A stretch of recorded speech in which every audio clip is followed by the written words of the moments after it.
Thank you very much. If people could take their seats and we can begin. We have a distinguished panel, and we have a subject that's quite a charge. According to the agenda, we're supposed to identify concrete proposals to close the gaps in global governance. That should be easy. We may need a little help on that. We have a very experienced panel, and I will not be introducing them specifically. You have their biographies in front of you. We will go in the order that is listed in the program. So I will start off with a few words. I'd like to change the tone of the discussion a little bit. I found yesterday it was one of those evenings where if you had been sick yesterday, you were afraid that you wouldn't die.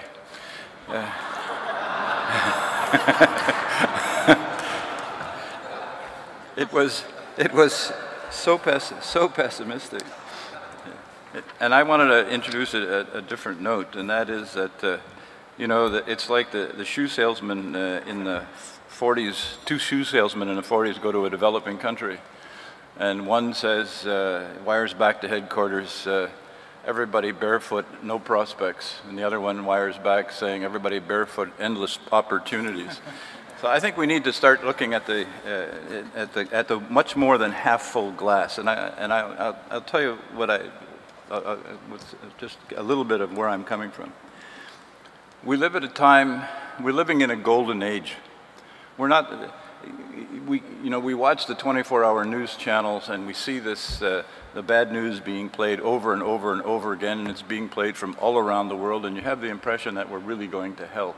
But in reality, 20 years ago, we wouldn't have seen almost any of that. Things would have been happening that we wouldn't have known about. We have never been richer than we are today. The world has never been richer than it is today. It's never been healthier than it is today. It's never been safer than it is today. It's never been better educated than it is today. It's never been better connected than it is today. And people have never lived as long as they're living today. So when we start to look at our problems, let's keep a little bit of perspective. These are good problems to be having. We're not talking about the Second World War here. 60 million people are not going to die if the American economy goes over the cliff. 30 million people are not going to die if the euro doesn't sort out its issues, the eurozone. If you look at the number of what's been accomplished in the last 50 or 60 years, war has been stigmatized. There are fewer wars. There are 80% fewer wars, interstate wars today than there were 30 years ago. 80% down. The lethality of these wars is much less than it used to be. In Canada, in Afghanistan, we lost something above 150 people killed. We lost that many at Juno Beach on the first morning of the Second World War.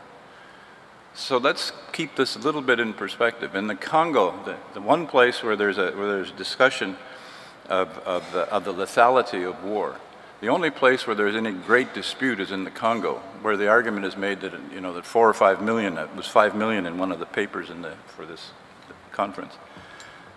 Even that is now challenged, that the base number is actually wrong. And if you look at all of the conflicts and all the people who are dying in conflicts, it is much less than it used to be. So I guess what I would like to say is, let's keep it in perspective. The number of children who are being vaccinated for childhood diseases is up to 95% in the world. The polio is all but eradicated. I'm thinking specifically of Pakistan as a place where and Afghanistan where the problems remain. But we're making progress on education. Look at the list of international universities, the tremendous educational capacity of the world these days. So in a word or two or three, chill out. let's talk about our things. Let's see where the opportunities are. We've certainly canvassed yesterday all of the things that are wrong, but let's, in today's discussion, let's make it a little bit more positive. And with that, I would like to introduce our first speaker. I hope that you find that the perfect place to start. It's Lourdes Aranda, who is Deputy Foreign Minister and G20 Sherpa for the Ministry of Foreign Affairs of Mexico and a very good friend of CIGI. Thank you, Paul, and it's really great to start this morning with such a positive note as the one you just gave us. Yes, yesterday it was a little bit dark, and today I think we can start having a much more positive attitude. In my case, I would like just to take even a minute from my time to say that I have always benefited from these CIGI discussions when they are not so positive, optimist, or when they are pessimist, but that I do believe they influence a lot on my thinking, on the way I was able to prepare to be part of the G20 team in Mexico. And in that sense, I want to thank all the previous participants and the actual participants and the CIGI authorities, which indeed they had helped us, not only me, but my team, to prepare and to have a much better G20. In that sense, I do think that today's table and some of yesterday's and some of the papers were very, very useful. For me, your paper on leadership in a turbulent age was very useful. Also, yesterday's paper on strengthening the international financial institutions and a very, very concrete evaluation on the G20 made by Tom was also very useful. So I will take on that note to say, of course, that I'm a firm believer in the G20. I also believe in the UN, but at the moment I believe more in the G20.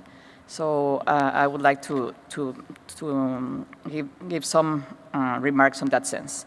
And it's a pleasure to share this panel with some distinguished colleagues like Michael Callahan, CYRUS, RUSTOMJEE, and Shulan, which I think the composition of this panel shows the way what we mean with shifting leaderships. We have here Mexico, Australia, the Commonwealth, and China, which are becoming key players on global governance. And I think, and Canada also. Of course, you are the chair. And we are in Canada, and yes, we are increasing. We are players which are increasingly taking positions in international fora, and I think we are responsible and very active and positive and constructive actors, which I think that can make a difference. And I just want to make some initial remarks on how what was Mexico's role in the G20 as a means to illustrate these challenges and opportunities that now these countries we have, but not only a country like Mexico, but some other emerging countries, and that how we can provide leadership in this maybe turbulent age. It's a little bit not good for this session in which we started with a lot of optimism to this age. Let's call it a dynamic age. To this dynamic age. Perfect, Paul. As you might recall, Mexico was included in the G20 originally in the 90s as one of the systemically important economies. And since then, and since Mexico has evolved with the adoption of NAFTA, with joining the OECD, we have played an active role in not only in the G20, but also in other international financial institutions and other multilateral fora. For Mexico, it's very important to have an equal footing in the G20. We started participating in the G8, G5, and it was like being a second-class guest to a party. And in this sense, now the G20 makes a difference. And I do believe that in for Mexico, foreign policy and for Mexico's standing in the world, it has been important, the participation in the G20. But it's not only for Mexico. I do believe that we are playing a very constructive and positive role in the sense of trying to work with other colleagues emerging, developing, to try to make this world and this, not only the world, but I think the international institutions a little bit much better, which, as you said, they're working. If you go to specialized agencies, they do a great job, those on health, those on education, on some are not so good for results, but I mean, we are the countries that form this organization. So the ones who have to change, it's us. I do believe the G20 has been very helpful, not only for Mexico, but for other countries, to really adopt some macroeconomic policies which are appropriate for this dynamic moment, and also the structural reforms that have kept the Mexican economy going. And I think this is something that not only Mexico, but many other countries developing have, I mean, the G20 has been useful for them. And what I do believe is that countries such as Mexico should play a bigger role in governance reform of international organizations. And I think that's where we can concentrate our objectives. I want to go back briefly to what the discussion was yesterday when Jose Antonio Campo, when Jack, they were a little bit negative about some of the G20 actions and what we have been doing. And let's just have the G20, put the G20 in perspective. I mean, the G20 is an informal, flexible, leaders-led mechanism. If it's not, everybody's not like-minded. I mean, we don't even share a common interest in all of the issues. But what we have is an opportunity to have a platform to create confidence building and cooperation among its members. Let's accept that we have deadlocks in other international fora and that we need to move ahead. And that this breaking global deadlocks is something that the G20 has been doing. I think it's doing it correctly. It has strengthened cooperation, and I think it can be, I mean, we have corrected. It's yet a very young mechanism. But I do think if today we start with optimism, I do believe there's a lot to do within the G20. And that doesn't mean the international fora where everybody's represented are less important, of the country are more important, but we can help to make them work better. Thank you, Paul.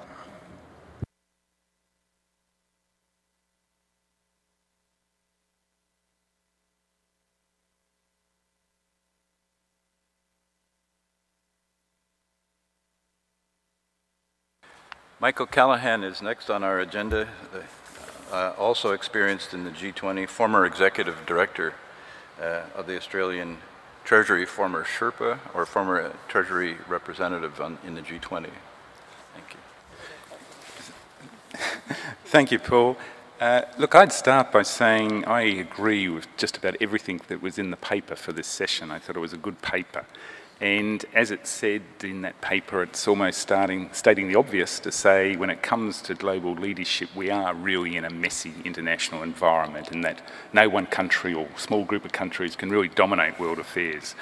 And that perhaps is a positive thing. But it does reflect, as was mentioned yesterday, and again, we all know, it does reflect the transformation that's taking place in the global economy, and that comes from the rise of the emerging markets. And again, we all know that that's the reason that the G20 was formed. It really reflected the fact that the world economy has changed, and I think it's back in 1999 when it was first established. It was Paul Martin who said that the emerging markets, they just have to be at the table, and that's the fact of life.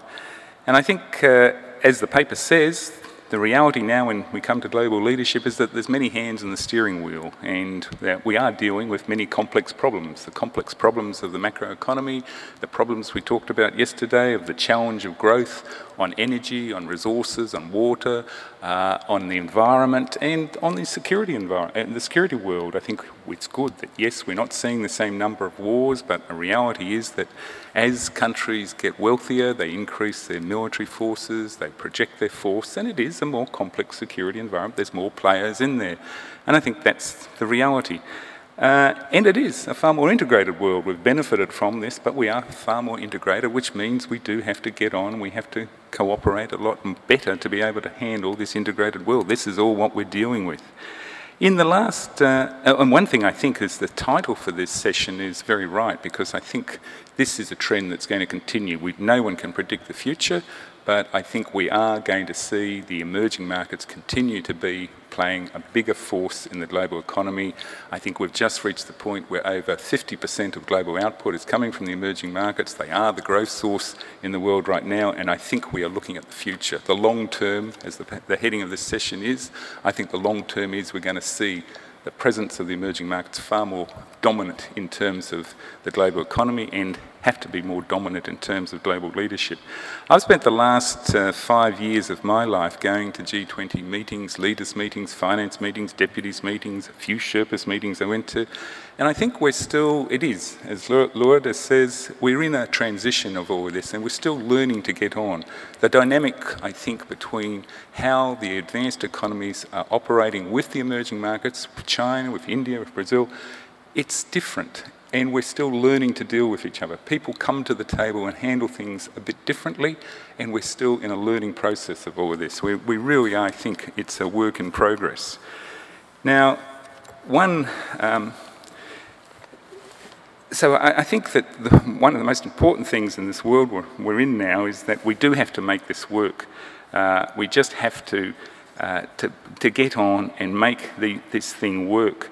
But the other point that came up yesterday, I think it's a very important one, is that we have to be realistic. What we're expecting from these forums, what we're expecting from international forums, the G20, financial institutions, etc., that ultimately it's what really counts is the decisions that countries take. I think it was said yesterday, it's not the G20 is going to solve the US fiscal cliff, it's not going to solve the problems in Europe, but it's the decisions those countries take. The international forums can play a role, they can help influence. But I think that's sort of a reality. We have to be realistic like this, and we can't blame.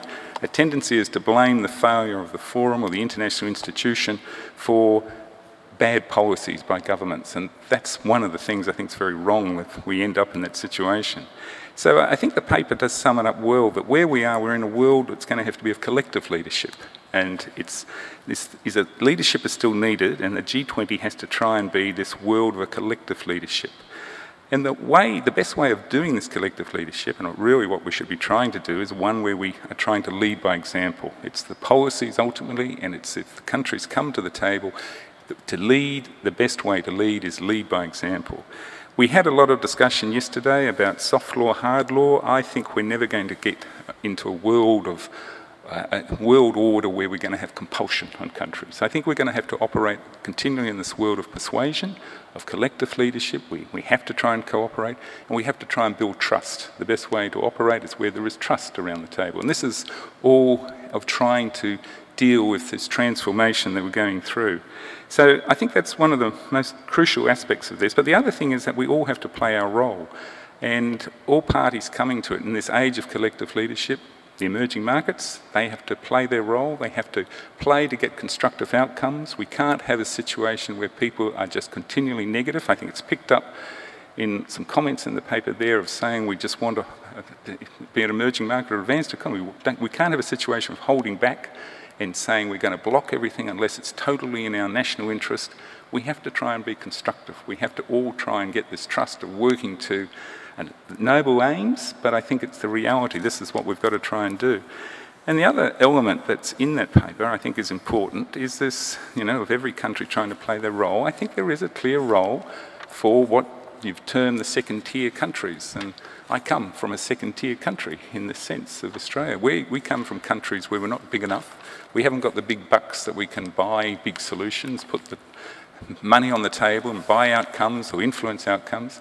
But we have to be in a world where we can try and work to constructive solutions. We can have the ideas. It's the power of ideas. We have to have the persuasion. We have to help countries win their own political domestic battles. That's all this complex, messy international environment we're in. But there is a real role for these second-tier countries to play that constructive role. So I do think it does come down, whatever we're talking about in the G20, we have to try and make it work. It has to be the example of this collective leadership, of this new international order.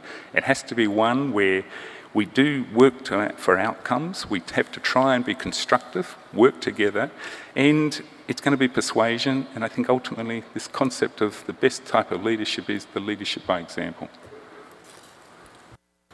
Thank you very much. CYRUS RUSTOMJEE of the Commonwealth Secretariat, and as we said at the beginning, also a citizen of South Africa. Thanks very much, Paul. I very much agree with what has been said already. I also think the papers, not only the paper for this session, but previous papers, really excellent papers, very insightful. And the one for this session, I think I identify with very closely the the gravitation to more regional forms of solutions and minilateralism, and also observation of generally a failure of global leadership across a fairly wide range of areas of work. The world I live in the Commonwealth Secretariat, is a world about development. It's about the challenges of poor, small, vulnerable economies in the Caribbean, in the Pacific, in Sub-Saharan Africa, Indian Ocean, in South Asia. The Commonwealth has 5 G20 members, so there is a counterbalancing force there, a force for good. I think that if there was an area where there would be pessimism, it would be in the area of development. But I frankly come here bounding with optimism. I think there's so much going on in the developing world that offers cause for optimism, notwithstanding that it's that world that has been really the victim, the most severe and blunt victim of the crisis. The crisis hit trade, it hit employment, it hit output, it hit social systems, but didn't just hit it, but it kept it underwater for a very, very long time. Its outlook is bright now. Growth has resumed in the countries in the Commonwealth that are in Sub-Saharan Africa. In fact, growth is higher there. It's resumed in South Asia. It hasn't resumed to the same extent as pre-crisis in small countries. The Commonwealth has 32 small countries, very small populations. It has 25 small island states where vulnerability to debt, to climate change, to changes in acidification of seawater, all of these types of threats are very, very live and relevant there. But there's endless optimism. Technical transfer of technology is happening, not on the scale that's sufficient. Innovation is happening. Regional solutions are being found. Intra-regional solutions are being found to development.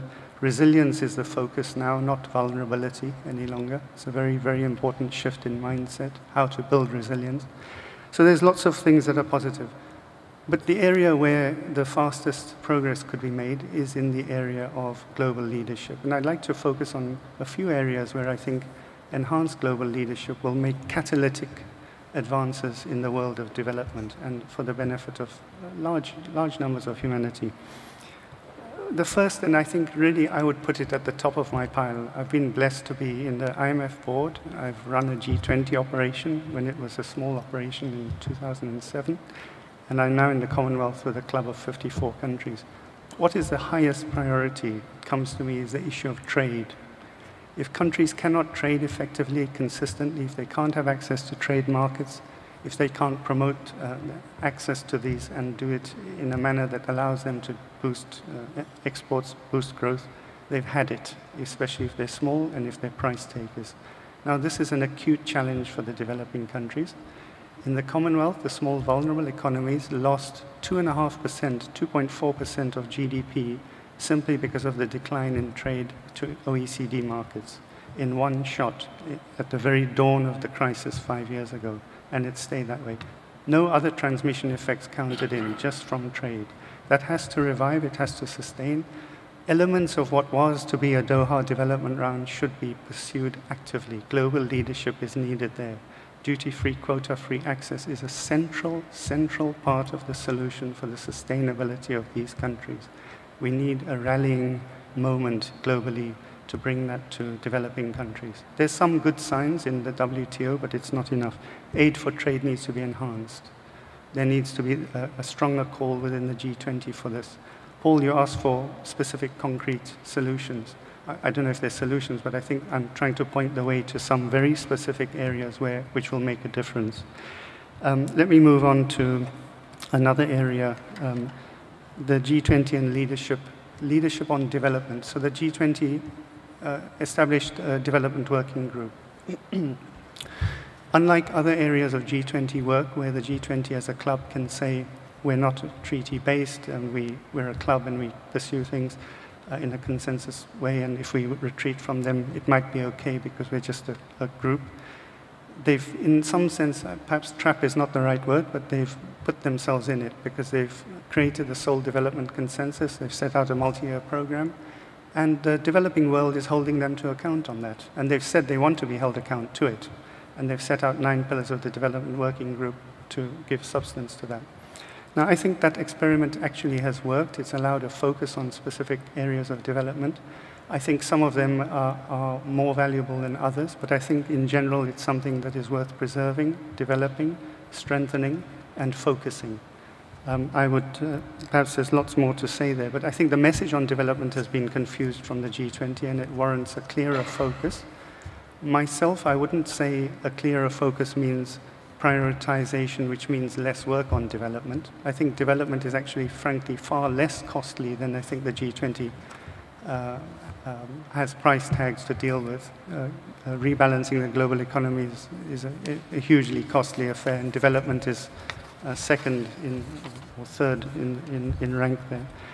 A third major area where progress needs to be made, and there's a very, very urgent critical juncture now, that's on the post-2015 framework for development.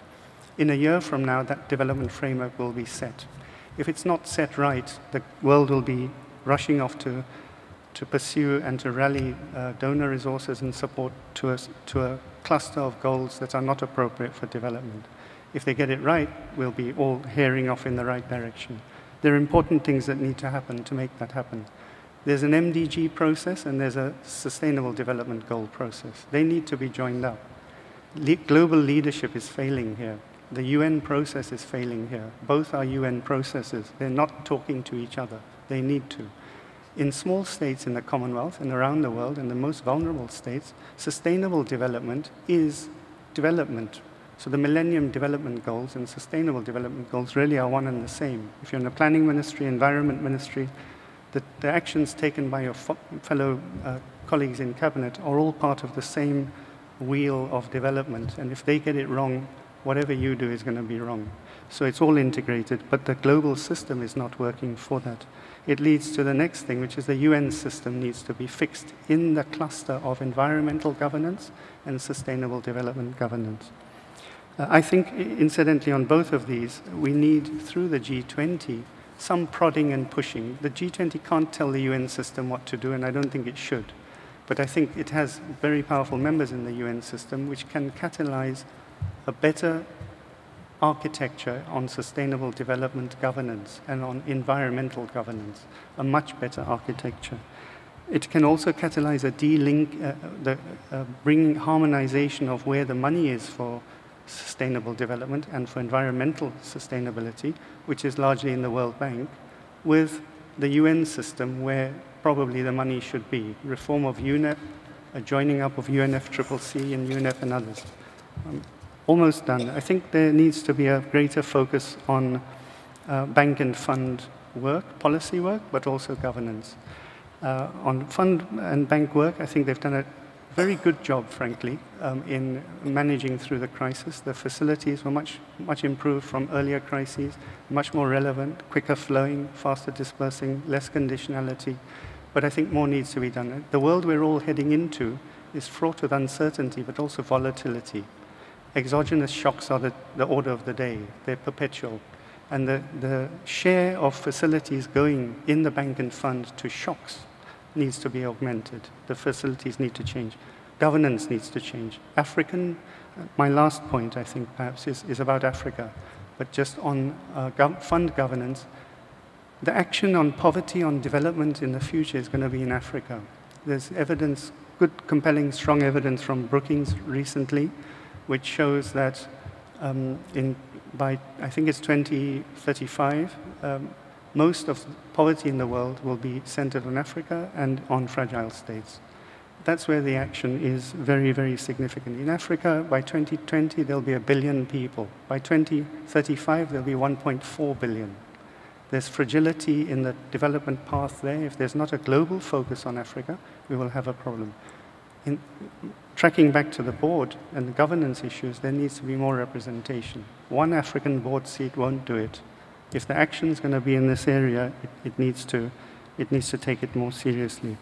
So I think there are a whole range of areas where global leadership exercised in a focused way will add to what is a positive dynamic in the world of development. Thank you. Thank you very much.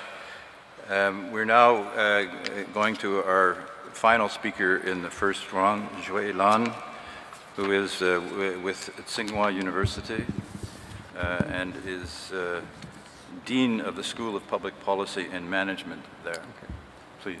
Yeah. First of all, I'm really, I think, grateful for the conference organizer for inviting me to this conference and to be with this distinguished panel.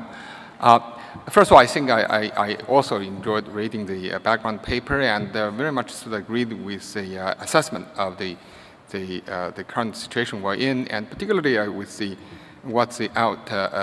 solutions. I think whatever the term you use, multilateralism, mini multilateralism, and so on. I think that in a way, my interpretation is that we are really maybe at the end of a sort of global leadership based on single superpower and moving into a new stage where we are talking about global leadership based on sort of maybe distributed or collective sort of leadership. And I think that actually may not be such a bad thing. I think that although it's probably the transition is going to be quite messy, but still I think that that actually might be something that we are moving into, and so I think that that's something that we all should strive for. And now, of course, I think that if that's what we are looking for, then of course the architecture of that new leadership structure would be very different from the old ones. And so now we are in a way, in a sort of painful transition of whether we should try to preserve the old ones and try to improve the old ones, or whether we should sort of make the transition to the new ones.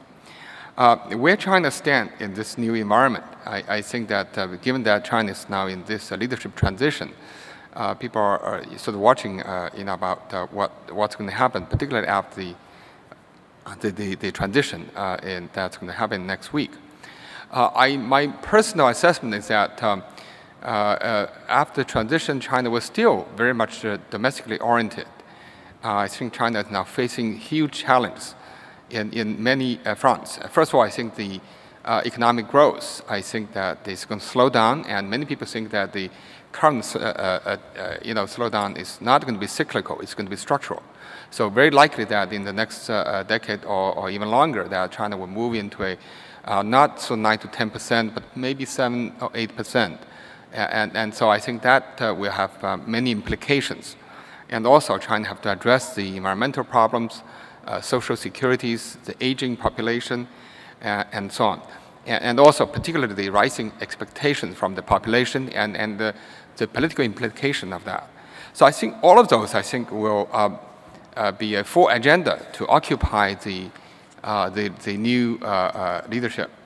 And also on the global front, I think that certainly the last few years has not been a very smooth path.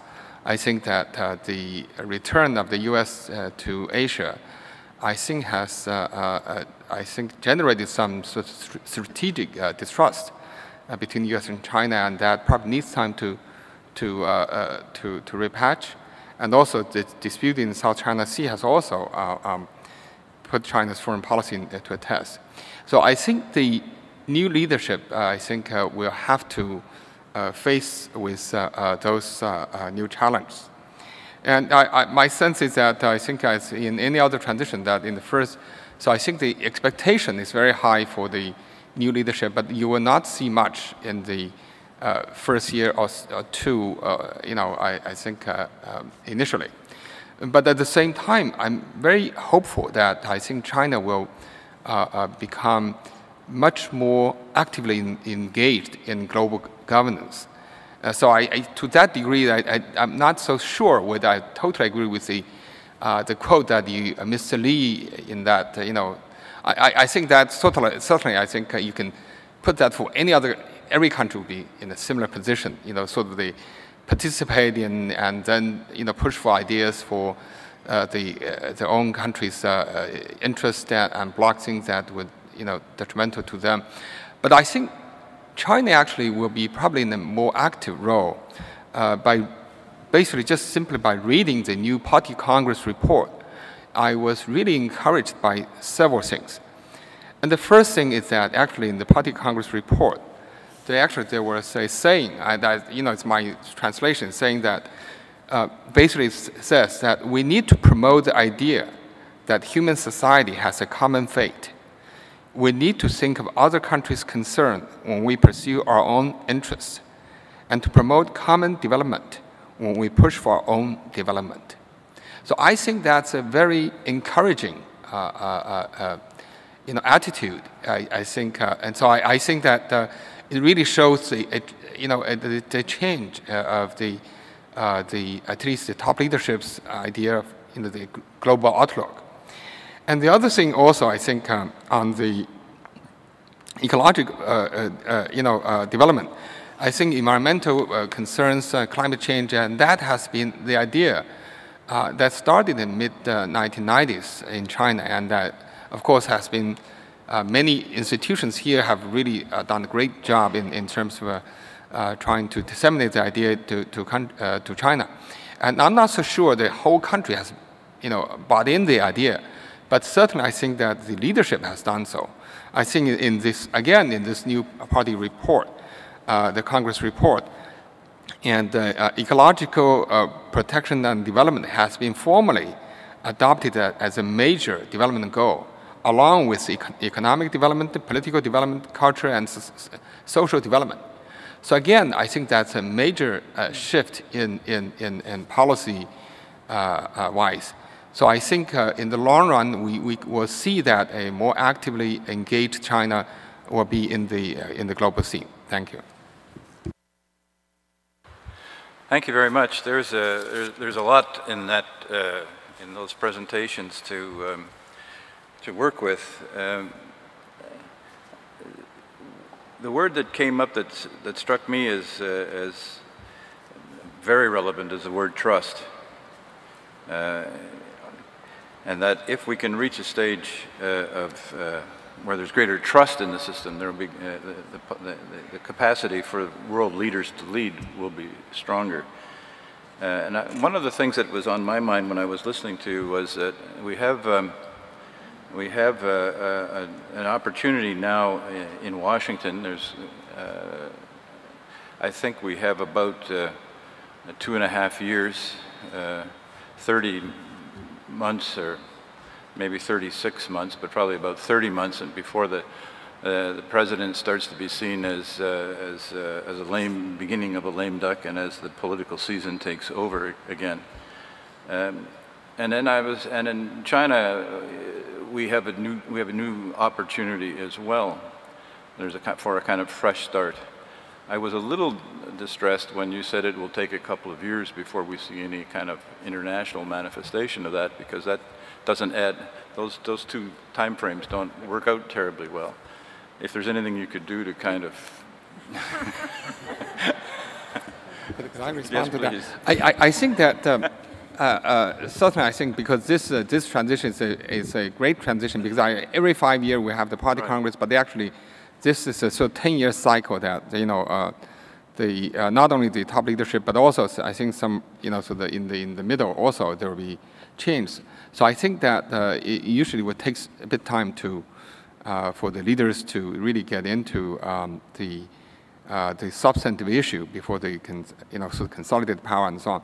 But at the same time, it doesn't mean that nothing is moving. And certainly, I think the first thing I think China will focus on is indeed how to maintain the economic growth. And that certainly also has an international linkage part, and because I think China is so much linked to the global economic system. So it's unimaginable to think of China of doing its own without really concerned about what's going on outside. The other thing is also, I think that it is probably a time that new ideas can be floated, because I think that when China is ready to do something, I think that they will try to find new ideas, and new leaders want to have new initiatives. So in a way, I think that this is probably the time that when we can have some bold thinkings and some great ideas floated, to the leadership and so on. So when they feel ready, and then they can push for those. So I don't mean that we you know, we do nothing and just wait to when they're ready.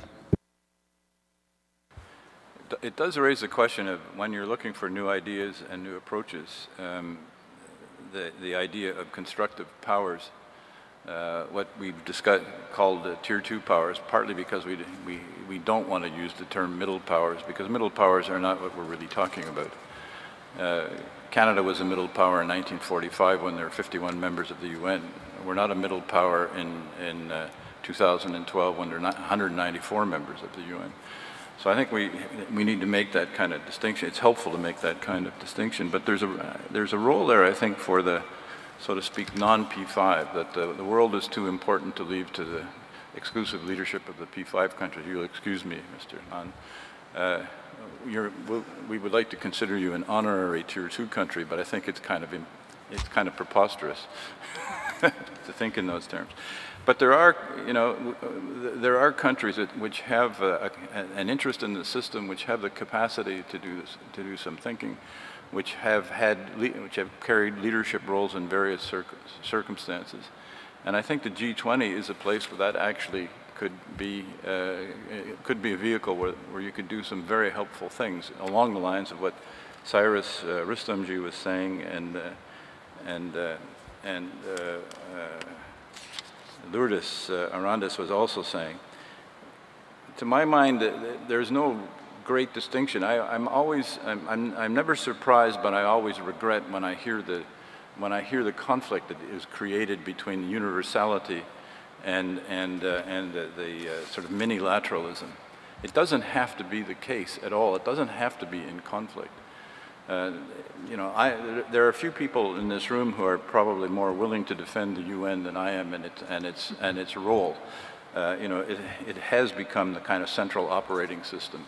The UN Charter and the 500 treaties of various kinds and the UN system basically gives us the rules of the road. It allows us, it gives us the capacity to live sort of constructively with each other. And there aren't very many countries who don't see the value of that. I'm not defending every aspect of the UN. But at the same time, you have to, you know, I've been in too many negotiations where everybody agreed but country 191, and we got nowhere. And so there's a role, even in the large groups, even if you're thinking of a climate change negotiation, even if it's under UN auspices, it boils down to a small number of the most interested and engaged countries taking the lead. But we have the G20. We have for a lot of the issues, we have the people around the table that we'd like to have around any of the table for most issues. It's not perfect, but it's about as good as you can get in the circumstances. And there's no reason why that group can't take on other issues. And in fact, I want to make the pitch that it should be taking on other issues. We're bringing together the leaders of the world's most important countries. The time that they have is the most precious commodity in the world. And we're not taking full advantage of that. We're letting them come together and not actually, you know, not address some of the issues which are manifestly needing to be addressed. And then they're going away again, and they're going away frustrated in a lot of cases. So let's add a day. Why not have an agenda that has more to it than just one issue? Because we've seen from the discussion yesterday that we're never going to get to a circumstance in which you know, we've solved the economic problems and now the G20 can do something else. You know, those problems are going to go on, and there's no reason why the leaders can't deal with more than one issue at a time. We have a minute left. I'd like to give. I'd like to go to Lourdes again, and if you were making one concrete recommendation, as Cyrus was good enough to do, on what we should be thinking about doing, where leadership might actually be availing, and where the world might be actually ready or should be ready to do something, what would it be? Yes, I do believe he mentioned something which was also very important, and I think it's more from the sphere of the G20, which is trade. And I do believe that what has been happening in the WTO, it's really I mean, you cannot understand how the same countries that are in the G20 are the same ones that cannot move ahead in the Doha round. I do believe that during the Los Cabos summit, there was a small movement in that sense in which we were able to tackle two or three things, even though many countries were not very happy about it. But I think trade, in Cyrus' concern about development, I think it's crucial, but I do believe development, it's so, I mean, you cannot speak about one issue of development. It's so big and it's been dealt in so many institutions, and it's so important for so many countries that you just can give us a small attention to it. But I do believe if we are able to coordinate within the G20 those aspects in which, as he was saying, the UN process is not really coordinating about MDGs, sustainable development, it will be important. And if we can also find a way to make the UN much more oriented towards results, that will be very helpful. Because the problem with the UN is it's really, it has to be fixed, it's universal, which that's very, very important, the universality. But it doesn't mean that the G20 is taking over the existing international fora. On the contrary, I think the G20 can help facilitate agreements and that are going to be taken in the other part. So that will be my comment on trade. I do believe we have the possibility of moving forward with that. It's fundamental for economic growth, besides what the financial people are doing. Michael, how would we get trust? The question is, how do we develop the trust? Don't know.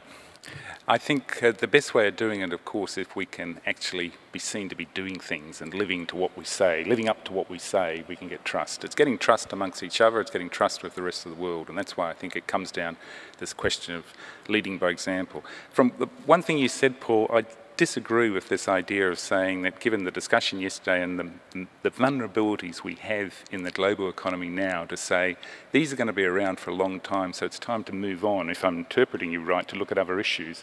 I think that we won't have trust if we just can't sort out the problems we have in our financial systems, with our economies. If we see world go into a deep recession, that's just, we're not going to get the outcomes in the other issues, the other complex issues. We have to focus on that issue. One thing I agree totally with what you've said is leaders' time is limited. I agree very much with what Sarah said. We have to prioritise. We have to pick some issues. If we're going to pick trade, we have to pick trade and focus on it. And we have to get trust, we have to work for outcomes. And if we come to, you said in the start about what we need is concrete, pragmatic suggestions of how we can bridge the gap here, or how we can go forward.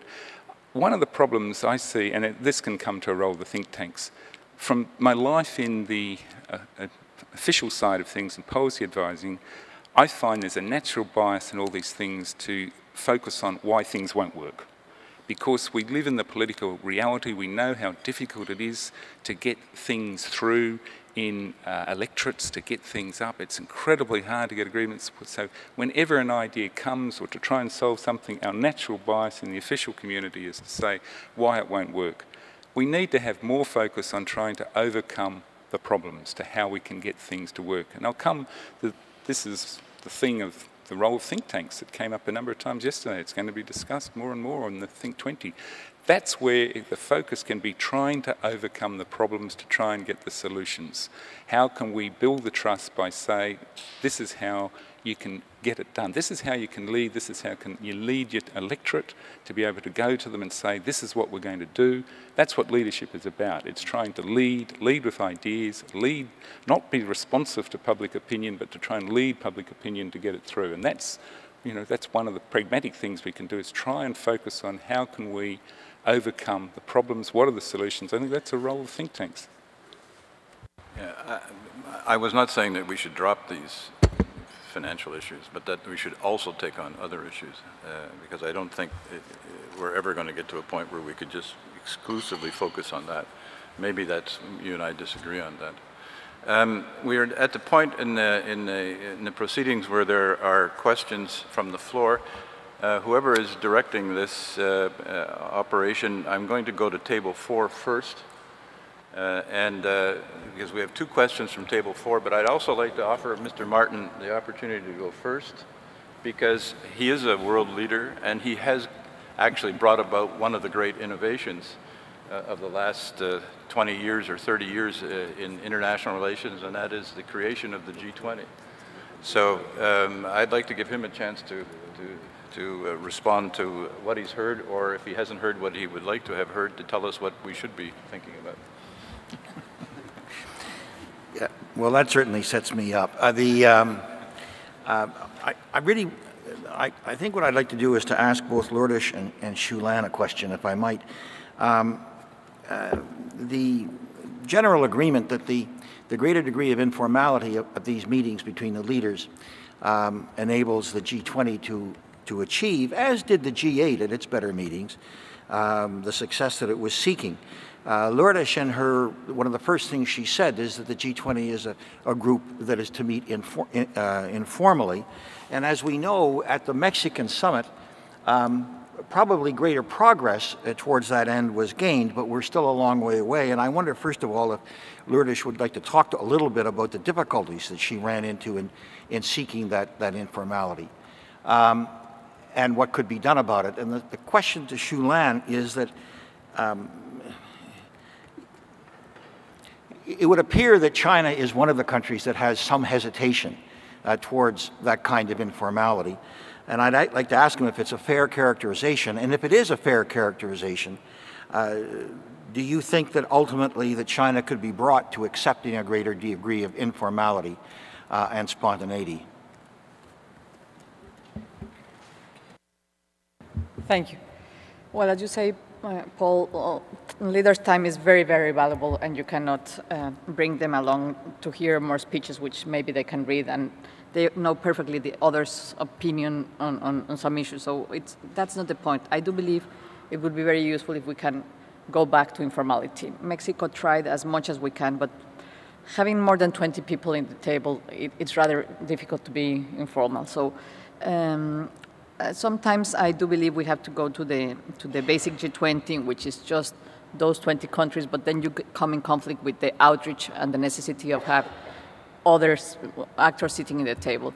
So what we did in Los Cabos is had the dinner in which it was leaders only. There was no international institution, not even the head of the UN, which was a very, very difficult thing to do, but that made it a little bit closer. When the leaders don't feel there are so many people in the room, they can also be a little bit more informal. So that's where we had a very, very, very open and very strong discussion on the global economic situation, in which, well, they had a very, very frank discussion on what are you doing, what you are not doing, let's do it. And it was not blaming each other, but really saying, well, you have this problem, how we're going to solve it. So I do think informality, it's a must. It's difficult for some leaders because the issues of translation, or because we, the Sherpas, and sometimes the finance people, believe we are indispensable and that we have to be there. That's not really the point. That's why they are leaders and they were elected. But informality, it's really hard to get, and I do think we should aim for it. In the sense that you get together, it doesn't have to be around the table, but maybe in a room in which they turn to each other and said, well, you have this problem with employment. How are you solving it? Or come aside and what are we going to do with the Syrian issue? The G20 is not a place to discuss Syria, but if we are talking about trust, it's a place maybe where you can do it. There's reluctance of some of the P5 members that security issues or non-financial issues are discussed in the G20. But I mean, if you have 1 hour the leaders together, that's what you have to take advantage of. I mean, financial issues are being very well and very ably discussed by the ministers of finance. Some of them are getting too technical. I mean, some of the leaders don't know what is the FSB, and I don't think they care very much about it, even though they're fundamental. And we had a huge discussion yesterday on IFIs and how it has to be strengthened. But there's other things the leaders should deal with, and that's what we have to, us, officers, bureaucrats, whatever you want to call us, we have to protect them and let them with more time. We have a second session on trade also during the Closed Cabo Summit, in which was leaders only plus Pascal Lamy and OECD. And I think it was also very, very useful. And there was a small breakthrough on trade, in which we had the standstill on protections measures was extended for 1 year, even though the idea was 2 years. But then they were negotiating among them. We couldn't print the declaration because the leaders had not decided. So that's when I said, well, they are the ones who have to take these tough decisions. So I do believe that informality, we have to go back to it. Paul Martin knows it. I fought for it. It's difficult. Those big rooms in which everybody's in the room doesn't create the ambience for that. For example, this kind of environment, it's much conducive towards it. But we do have to go to it in which they discuss the problems. And I would like to really hear what Mr. Lang has to say on this. I think it's very hard for me to say because I've never been to to the leaders' meeting. I think, of course, one easy solution is to use the Chinese as the working language and to use Malta as a way to break up the blocks. But on a more serious note, I think that I think certainly language and culture is part of the problem. I think that the Chinese leaders, I think they are. Certainly, I think that many of them are more used to very sort of formal sort of negotiations and discussions and so on. So I think in an informal situation, I think it takes time for them to get used to it. And particularly, I think the language barrier is a problem. I think that I've heard from various stories and so on. So I think that it's not going to be resolved very quickly. I think. Our premier, the newly likely the premier, his English probably is, I think much better in the leaders, but I think the president himself may have problems. So I think that's sort of one part of the problem. The other thing also is more of a structural constraints. I think that while people always think of Chinese leaders have all the mighty power in his one hand, but in fact, it's a collective sort of leadership. And in fact, I think that many of the kind of decisions, I think they do have to, to consult within that, standing committee and so on, particularly the important ones. So it's unlikely that they can say right at the spot and make a, sort of a drastic sort of decision. And the third, but certainly I think that the informality is really important. But I would maybe say the informality plus, which I think you have alluded to. I think when I had a really, made a deep impression on me when we had the first meeting in Beijing. That you mentioned about there was one occasion that the leaders almost reached something, but they didn't have the support the staff with them to work out the details. So I would argue that that's precisely saying that you have this informality of people meeting together, but also you need to have the people who are willing, who are ready to support when such opportunity emerges. So I think, and also on this note, I totally agree with Paul's idea that there's probably a need for 1 more day or maybe 2 more days if possible. 1 day is just simply not enough. Cyrus, one of the great strengths of the Commonwealth is or was the capacity to get leaders together informally, that they had a retreat and basically they took one person with them, one trusted staff member who was not actually in the discussion but was around if need be for something. Do you think that could be imparted to the G20? I think it's a difficult one. The Commonwealth is a club of 54. It suffers from many challenges in coordination. 54 is a large number. So I wouldn't want to easily visit the challenges of 54 in a group of 20. But I think... No, but what I mean is yeah, the basic idea that you get the leaders aside, and because that's what the Canadian leaders, I don't know if Mr. Martin agrees with that, but those that I've worked directly with a lot, really welcomed the opportunity to meet with their counterparts, to go for a walk in the gardens and that sort of stuff.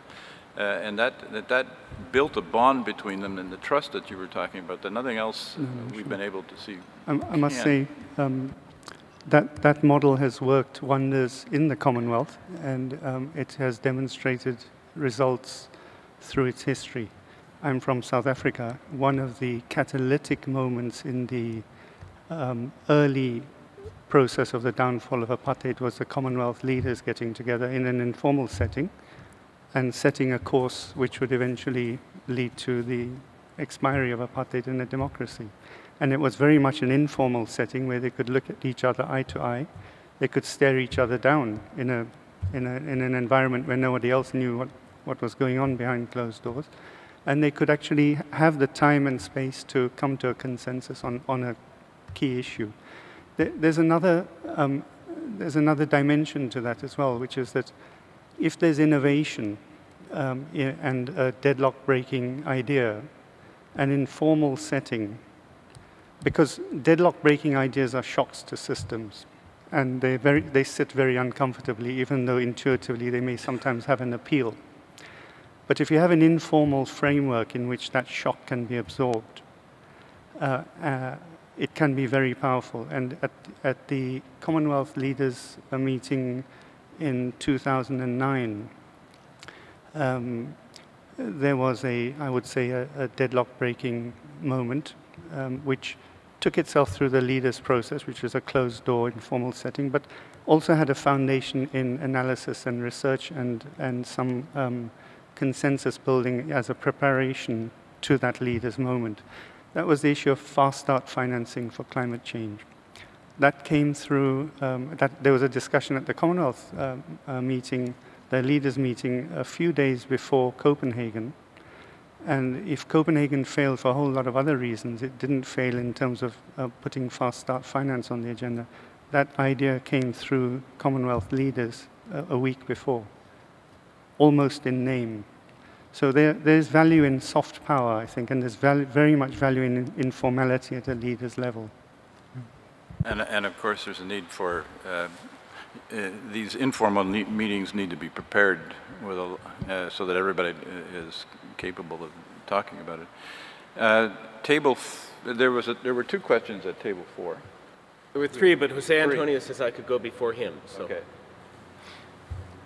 Lawrence MacDonald, Center for Global Development. My question is for Shui Lan, and I want to put it forward in the form of a suggestion, but then ask for your comments on it. I was very pleased to hear you say 2 things. One is that the challenges the new leadership faces, they recognize, include the environmental issues and determination to take action on those, and also that there's an interest in new ideas. And so I'd like to be bold and plant a very small seed, and that is the hope of many of us that China will step forward as a leader on climate issues. And I think China has the capability to do that for 2 reasons.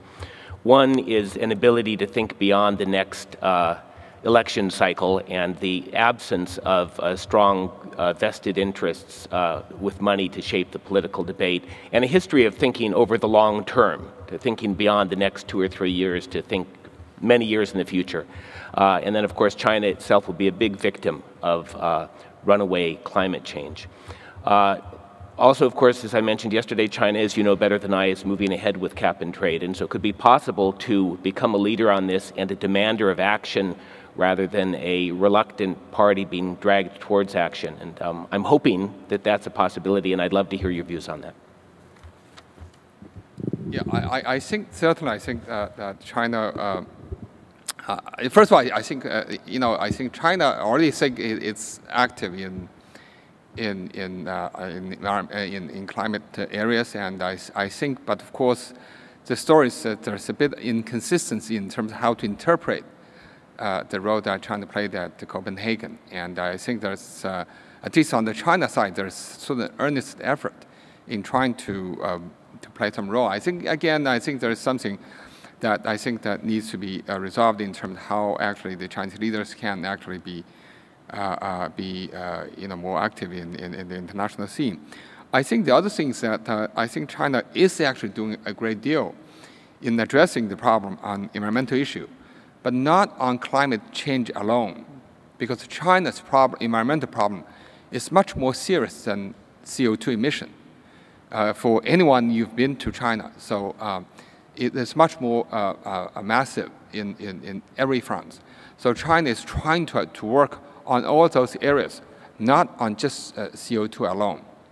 And so I think the other thing that also I might add is that actually I've talked to some friends who are saying actually in terms of meeting China's commitment on CO2, now it's much easier now, given that China's economic growth is going to slow down. So that also has implications for CO2. So in a way, the plus side of the slowing down of the economy is that the CO2 emission will also be declining and to reducing the emission. So I think certainly China will be more active, but whether will be to the degree that people expect, I think that still something yet to be seen.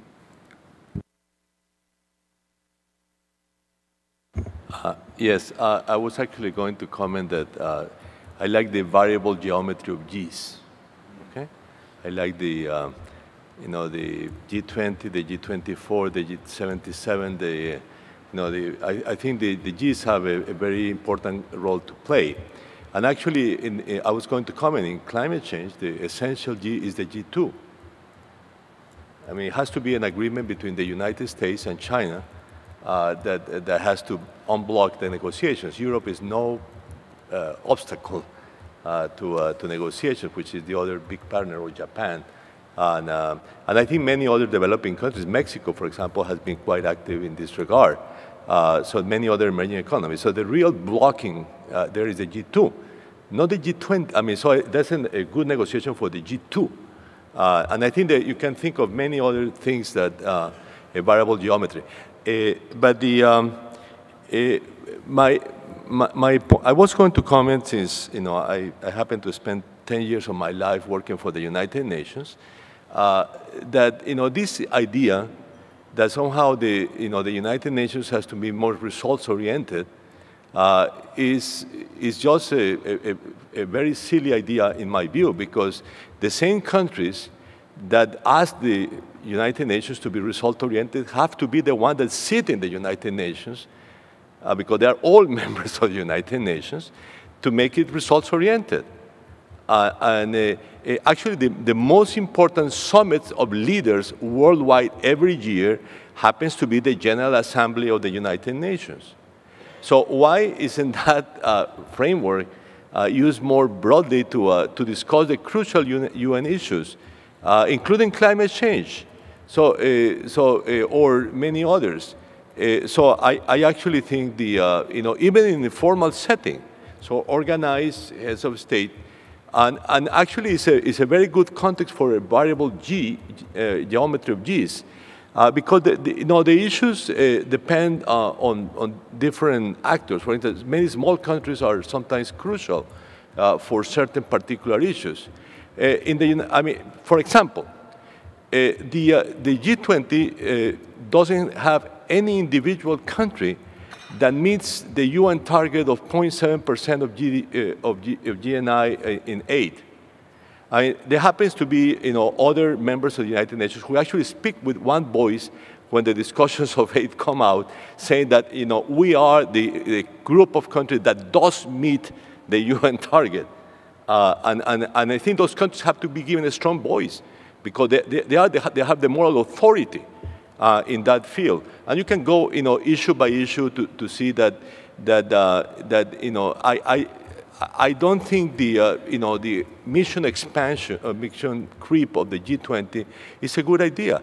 Actually, what the G20 itself, or the G7, or any other G, should do is actually to try to strengthen the formal international organizations and use that framework in order to push action at the international level.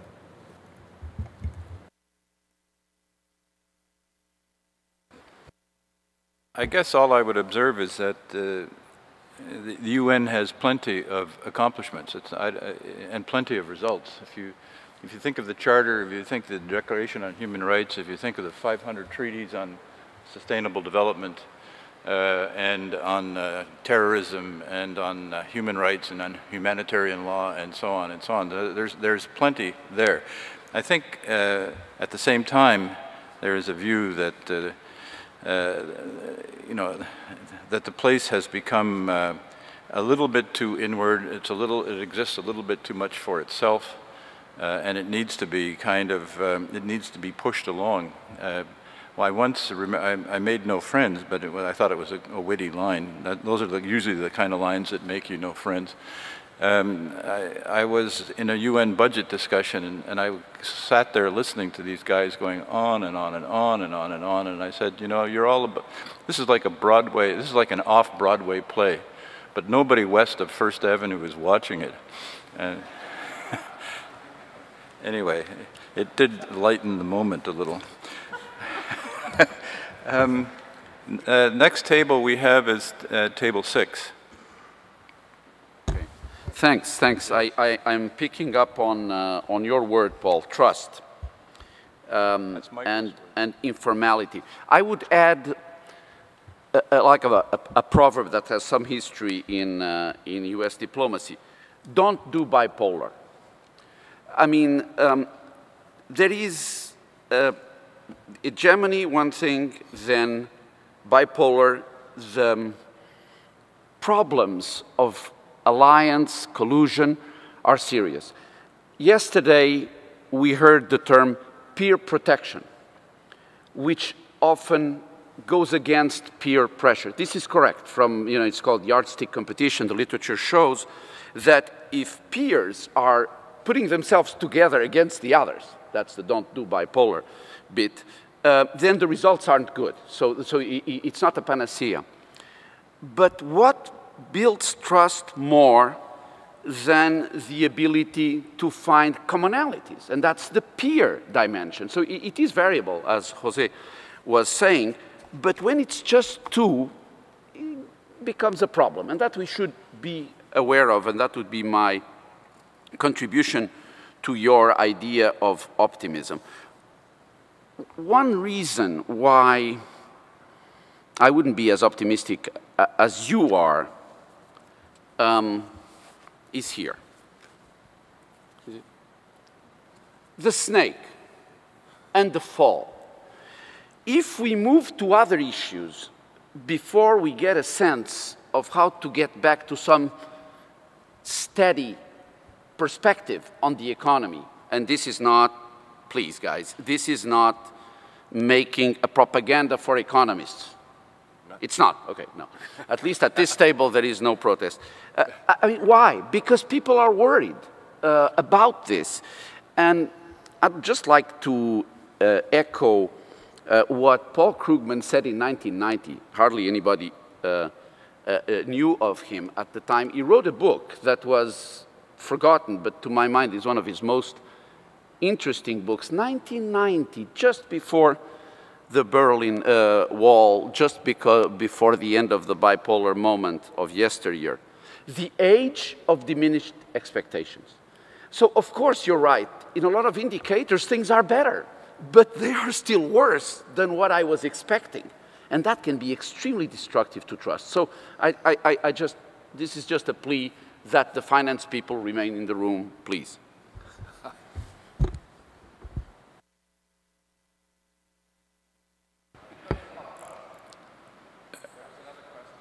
Another question on table, okay, fine. No, I had a comment, inevitably, is I wanted to pick up on this, what I think is an excellent discussion about how to improve the G20 summit level. And it is the fact that underlies all your suggestions that leaders haven't really taken hold of this forum as their own. They've been captive somewhat of the finance minister's agenda. The idea that's come up here of adding a day, or in Lanzo's term, add even possibly 2 days, is a great idea. And so I would like to add a thought about what could happen if you had more time. And the idea is that if the purpose of a summit, in part, is to show the publics, the attendant publics, that leaders are leading, is that the host could ask 3 or 4 leaders to lead the preparations early on, not just at the summit itself, but certainly lead the preparations and the discussion of, say, 4 issues. So 4 times 4 leaders is 16 of the 20. Everybody gets in the game almost. And then the other proposal is that at the end of each summit session, those 4 leaders go to the press and explain the results. This has 2 effects. Paul Bluestein is here. We've talked with him on a number of occasions about the role of the press in relation to summits as a crucial link between leaders and publics, is that you avoid what I think, Paul, you were the one who pointed out, which is that you get this gushing fire hydrant at the end of the summit where the host comes out and pronounces on the whole, on all of the results of the summit, just as the leaders and the press, by the way, are getting on airplanes to leave. So you get no, wasn't this your idea? Is you get a problem of explanation and elucidation of what has actually gone on because of the timing of the press conference at the end. So the proposal really is twofold. One is to show leaders leading, and the other is to allow the sequential emission of information about what is actually going on and an explication of it through time as a way of assuring that messages get across between leaders and publics, which isn't always the case. Thank you very much.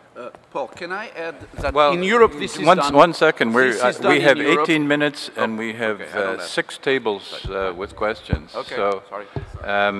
What I think I'm going to do is ask at table, okay, you can make your last point very briefly.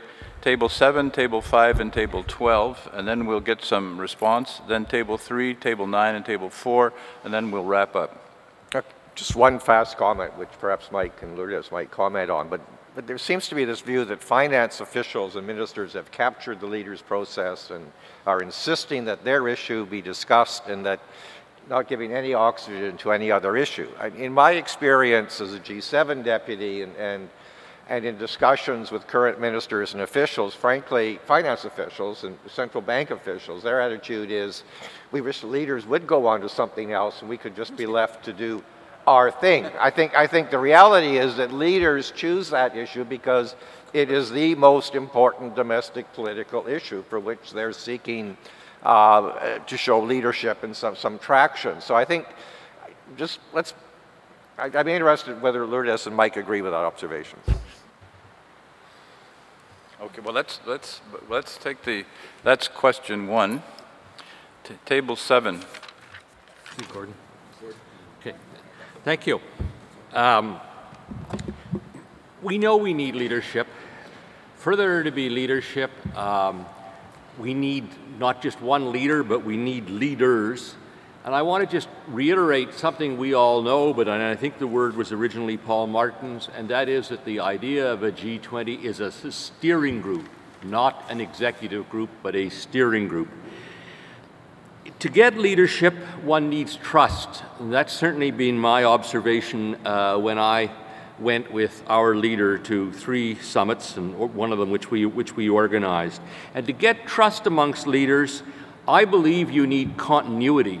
And therefore, while it may seem very democratic to think of constituencies or democratic to think about bringing in others that are invited, what that ends up doing is making more complicated the development of the close interpersonal relationship that allows leaders to really lead. So therefore, I think I am very, very hesitant at looking at ways in which one essentially changes the composition of people around the table. I want to associate myself with those who think that the length of the meeting is an important subject. When it was 7 or 8 countries, it was almost 2 days. It was about 40 hours. I know why, given that the G7, G8 stayed on, the G20 became shorter, but you lose some of that opportunity, the walks in the gardens that Paul was mentioning. On the question of informality, which Lan spoke to in response, let's be clear here. This is not just a Chinese problem. This is a broader Asian problem. And it's certainly true for the Japanese. I well remember how at the I think it was the Halifax summit, President Chirac decided that there was a need for a UN Security Council resolution, and the leaders would talk about this themselves and were actually drafting. They all had paper. And our Japanese colleague came back to a SHERPA meeting and said to all of us, how could you let your leaders do this? How could, this is not on the agenda, we're not prepared for this. And we all said to him, it's way beyond our control. If leaders want to talk about what's happening in Bosnia, that's what they're going to talk about. So it's not just an Asian problem. It's not just a Chinese problem. There's a broader, I think, cultural issue here. The other thing, final point I would make, is that when leaders talk about things that are on their minds, in the case of Bosnia, it was wanting a UN security resolution, which was a decision which was particularly difficult for the Japanese Prime Minister. But they also, in my time, had talks about the explosion of transnational crime that was taking place, global public health issues, and what they did is that they asked for work to be done. And that's the kind of productive thing where what's on leaders' minds gets used in a way in which they talk to each other and they agree to do something. But they agree to commission work or to have various organizations do work in one area. So I think it's really important for that interpersonal relationship to work, for there to be the kind of collective steering that I think this world desperately needs. Thank you very much. Another comment from Table 7. This one undoubtedly will be a little bit shorter. Undoubtedly. Well, I mean, as Colin mentioned, I come at this thing with the vantage point of a newspaper reporter who's never had the privilege of watching leaders take strolls in the woods up close and see how they bond. I'm frankly rather skeptical that that's the real purpose and the real value of these meetings. I mean, this is, again, a very much a journalist-centered view, but I think these meetings should be about impressing us with how much is getting done. They're action-forcing events. That's the value of them. If we're all out there jumping up and down and saying, wow, this was a fantastic success, then leaders get to score political points with the public. And if we're there saying, once again, it was a great talk fest and nothing was done, then it's a failure and it costs political points. But what bothers me about the process now is that you're not taking advantage of us enough. And I got a question for, I guess mainly for Michael and Lourdes, about whether they would see some value in figuring out some way of leveraging the role that the press can play and think tanks can play, to come back to Colin's point that Colin's made in a few other sessions, about how to make these things work better to get the leaders to lead more. Use instead of peer pressure, where they're all sitting around talking politely to each other. I'm a huge believer in the theory that this really all just turns into peer protection. But if they know they're going to have to go out there and face the press and deal with questions about why you failed and why you didn't live up to your promise and why nothing is getting done, if you have a group of think tanks who, I'd like to know if you see some value in this idea, having a group of think tanks who would pass judgment on what each of the major actors are doing, particularly on the issue of global imbalances. And, I don't know, to grade them or to point fingers, to name and shame those who aren't doing what they're supposed to do. That would give the press a way to focus. I mean, instead of having the countries come out and point fingers at each other, as they do to some extent, you have a group of neutral, above it all, scholars who are saying, here's what we think has been done and what hasn't been done, and here's who's at fault. And I mean, I grant you that isn't going to be, it's not as tough a punishment as sanctions, and I accept your point that sanctions aren't real likely in our lifetimes, but would that help to make this action-forcing event force some action? We're at Table 5. Thank you. I have one comment and a question. The comment is about what we've been saying about the G20's ability to handle a variety of things on its agenda. And what I always find missing from that discussion, a few things. For one thing, picking up on what Professor Ocampo was saying, I feel as if the G20 is very mindful of other institutional settings for issues. You know, just to take anti-corruption for an example, everything it's done has been to try and get ratifications of the UN convention.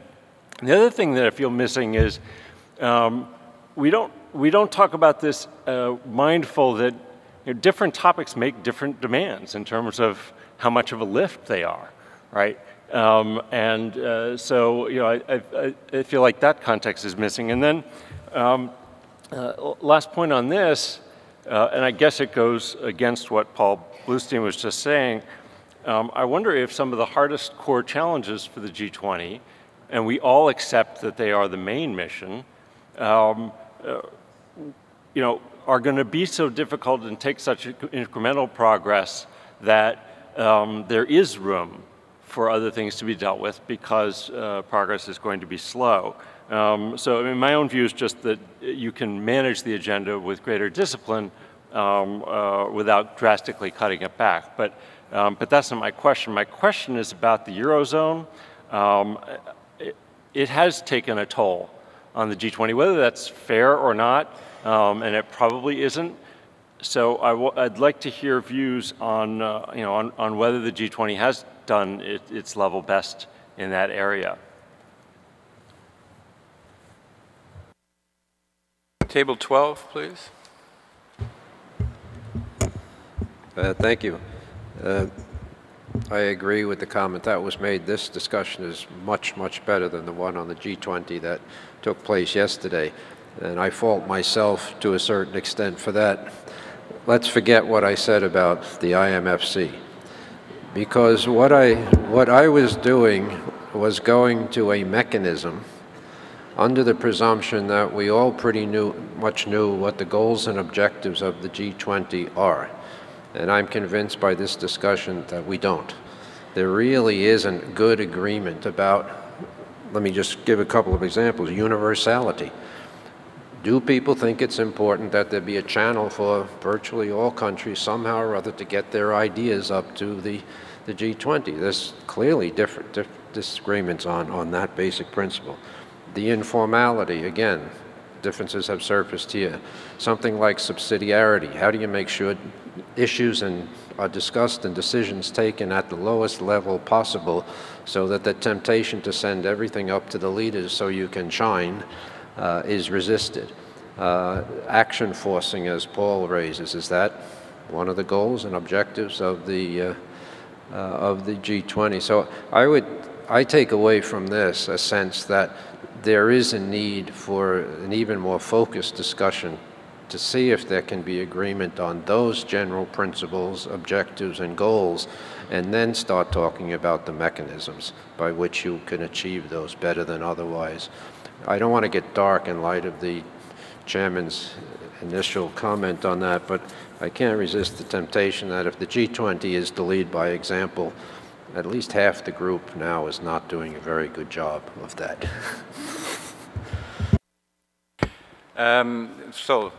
We've had the comments from the panel. Who would like to respond to which comments, please? Well, we were asked some specific questions directly by some of the colleagues. I don't really believe that the finance people are taking the leaders hostage on this issue. I mean, it's right, the economic situation is taking hostage the summit. I mean, we were in Los Cabos and we could not talk about the euro crisis. And as Tom said also, that's what the press and the public opinion was expecting. Of course, the G20 couldn't do much on that situation because it was a euro crisis. And as I said yesterday, the euro countries want to deal with it as their own crisis and they don't want to share it with anybody else, even though reality is that we are being affected by it. I think there are some issues that they are not even worthwhile discussing because the G20 is already there. The issue of which are the members and which are not the members, it's already there. I think what we have to do is what can the G20 do is to be much more effective and work. It's not a fight between the universality and the small groups. I mean, the G20 already exists, the UN already exists, both have problems, but how can we both get better in what we do? So the issue of if it's a steering group, I do believe it's a steering group, but that it hasn't found finally its way on being the most effective. I don't think we should add one day. I think the leaders will be bored to death if we add one day. What we have to fix is the agenda in a certain way, in which those issues that the finance ministers have already been solved, they can be sold to the press as the leaders' result, but they don't have to discuss it. What we do have to have is much more informal moments, less time in which everybody's in the room, and maybe add. We in Mexico did an effort, and I think we had 2 more hours of discussions to the leaders in an effective way, because we also had a breakfast, which was very useful with the leaders of the trade unions and with the business people, which I think that's important. And regarding the pressure, how people can put pressure on for the G20 to have more results, I do believe that 2 or 3 weeks before, if you see the press, there's already the Financial Times, the Wall Street Journal, and rumors are here, rumors are there, on putting pressure on the leaders and on us to make results. I think that's useful, but it shouldn't be done in that way. I think think tanks, NGOs, the B20, the Leaders 20, they have put a lot of pressure, at least in the Mexican presidency, in order to get results. And believe me, we receive a lot of documents, and Mexico did the best we can. We read all the documents, we posted all the documents online, and the idea that this is as inclusive as we can. We visited all the regional organizations, all the UN Commission organizations, the ASEAN, and we had people being sent to listen to other countries' comments in order to try to be as inclusive as we can. But I mean, we cannot do it seriously because, I mean, you cannot do global consultations. Then on something I want to point out is the UN General Assembly. It will be the great place to have discussions, but whoever has sat down knows that you are talking to the room where there's nobody, and you give your speech, and just if you're a very important leader, somebody might quote you. But I mean, that cannot be done really seriously. The benefit of the G20 is that there are closed meetings in which you are not necessarily talking to the microphone, you are talking to the rest of your colleagues, which makes a difference. Other comments on which I think it has been crucial: trust, leadership. What the G20 is really about is cooperation. But how can you build cooperation? Of course, you need trust. And trust, it has to be done slowly, and it has to be you have to show that you want to move ahead. The problem with some countries is that you want to be in the table, but you don't want to leave some powers or to give powers. No, I mean, if you want to cooperate, you have to give a little bit of your sovereignty and work with everybody else. We did it in Washington, we did it in Pittsburgh and in London, but after that, nobody wants to do it.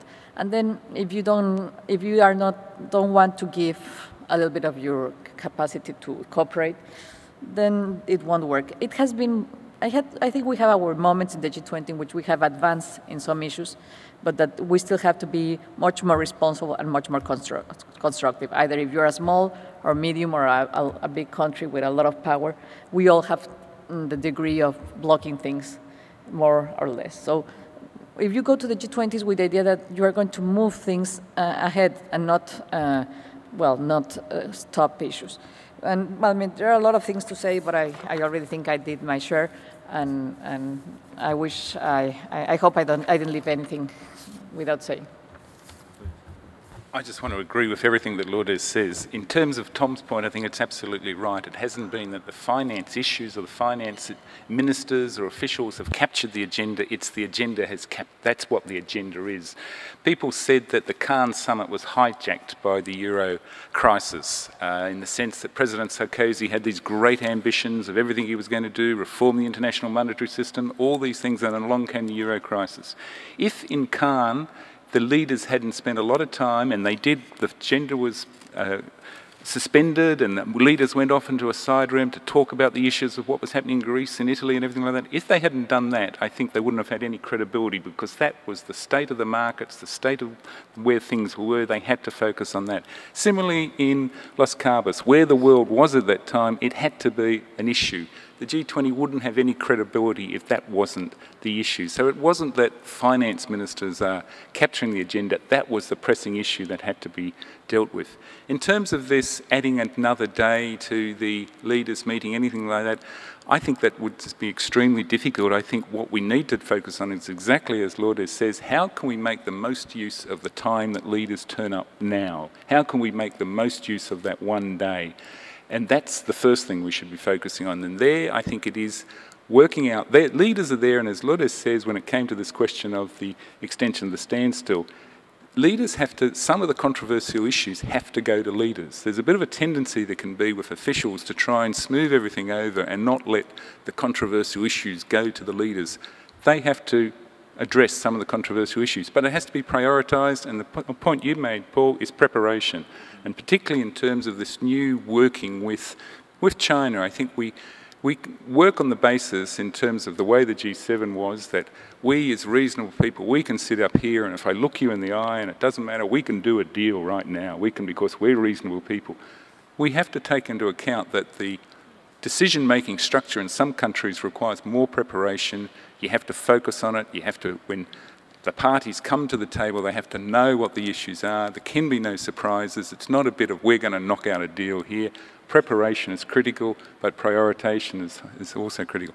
The role of think tanks, I think absolutely. Part of it is they're politicians. The G20 is a political process. Politicians respond to public opinion generally. And the press, think tanks, they can help try and focus public opinion. But it's not only being the critique of what they're doing. I think, as I was saying before, I think one of the roles of think tanks is to be part of the solution, focusing more on trying to, how do we overcome, provide the analysis, provide the preparation to try and get some of the solutions. As I say, I think there's a bit of a tendency in the official circle to focus very much on the problems and not on how we can solve some of these problems. And that should be the thinking that comes from think tanks. I agree very much with Jack's point over here. I do think that in terms of we do need to, the G20 is still developing, it's a learning. We still need to have a front-on discussion about what exactly are our roles or objectives, what are we trying to achieve. I think that needs to be a front-on discussion that has to be had at some stage. I need some guidance where, thanks to my disciplined chairing, we're 2 minutes into the breakfast, or into the breakfast for some, the break, and we have 3 tables to go. Should we just wrap it up, or who's in charge? Wrap it up? Or go ahead. Or go ahead. Wrap it up. Okay. Well, what I'll do is I'll give Cyrus the floor and Mr. Shui the floor, and then I will make one comment, and then it will be wrapped up. And I apologize for people who didn't get a chance to speak, but maybe we can carry it on in the next session somehow. Thanks, Paul. A few brief summary comments, and just one particular comment as well on the issue of trust at the end of all of that. Again, from the corner of developing countries, perspective on global leadership and its failings. Clearly a lacuna in global leadership, clearly some critical failings in areas that count for development, and a need to address those. I think a lot of the discussion has been about the G20, but I feel that the loss of leadership is beyond the G20 itself. I think there are other areas of the global architecture where leadership is failing. I would say very strongly that if we're taking a long view, which is part of the title of the session, but also part of the perspective we're trying to apply, development needs to be in there. It can't only be about the major preoccupations of the G20 and others. I think development is really part and parcel very much of the visions just been elucidated by Chinese leaders. It's something it lives with humanity. There's a sense of urgency which perhaps is not being addressed well enough in the international system on development. We have a situation today where there are countries that have existential threats because of climate change. The case has been made, but we're in a status quo in global discourse where that doesn't seem to matter. That's factored in, they'll go under, we'll move on. The question for me is, in this area, what will be the trigger point for a decisive action by the G20 or others if we just simply take the issue of climate change? If a small state goes under, literally, under the water, it appears that the global community is a little indifferent. If you have a large population delta economy, we have a few in the Commonwealth, and use as an example off the record or whatever you want to say, use Bangladesh as an example. If that delta economy is flooded, we're talking about several million people, and it's instant. It's gone. They're gone. The news headline, several million people flooded underwater. Major, major catastrophe. At what point in that spectrum will the world suddenly decide that decisive action needs to be taken? John Williamson said yesterday, and forgive me if I haven't got the words right, but the G20 has acted best when it's been confronted with having to make a choice. Now, development has not been in that domain. It's never felt it needed to make a choice. It took on development in the Development Working Group. But there will be confronting humanity in the long view, which is probably shorter than the long view, given the nature and scale of the development threats, a moment when global leadership will have to confront a choice. It may be a rather difficult one. When are we going to actually get to the point where that issue is taken with the degree of urgency that's needed? What's the South doing? What are developing countries doing? I think they're ignoring this global discourse. They're just getting on with it. They're building resilience. They're building South-South partnerships. 30% of world trade by small vulnerable economies now is with LDCs, is with dynamic emerging markets. Things are shifting away from a reliance and a trust in global leadership by those countries. I think that's a grave pity. But I think it's a reality. And I think the trust needs to be rebuilt with that constituency, the developing country constituency, actually from those that have power and have the ability to exercise power. And I think there are models for building that trust. And I want to just leave with one last observation. In the Commonwealth, we have a microcosm of the world. We have the most poor, vulnerable, small countries in the world, but we also have 5 G20 countries. And we've experimented since 2010 with a little tool, which is that we prepare analytical work on the aspects of the G20 Development Working Group pillars, so on food security, on trade, growth with resilience, financial inclusion, social security, whatever it might be. And we feed these ideas in, which are the collective perspective of developing countries in this club, to our 5 G20 members, which are Australia, UK, Canada, South Africa, and India. And they dwell on these, they sift them through, they think about them, they give all due attention. And where they feel it's appropriate and useful, they take those issues into the broader forum. They may not even tell the Commonwealth or other members that they're going to do that, but they have the opportunity to dwell on a potential solution. Now, in the G20, trust can't be built by everybody suddenly arriving one day and saying, I've got an idea, do you all agree with it? It's a sifting process. And that's a mechanism and a tool for starting that sifting process. If 5 or 6 in one part of the G20 start rallying around an aspect of food security or trade or other development agenda, it's starting to build a certain quality of trust. When it's taken into the forum more broadly, it could resonate. So I think there are tools to do this. Thank you.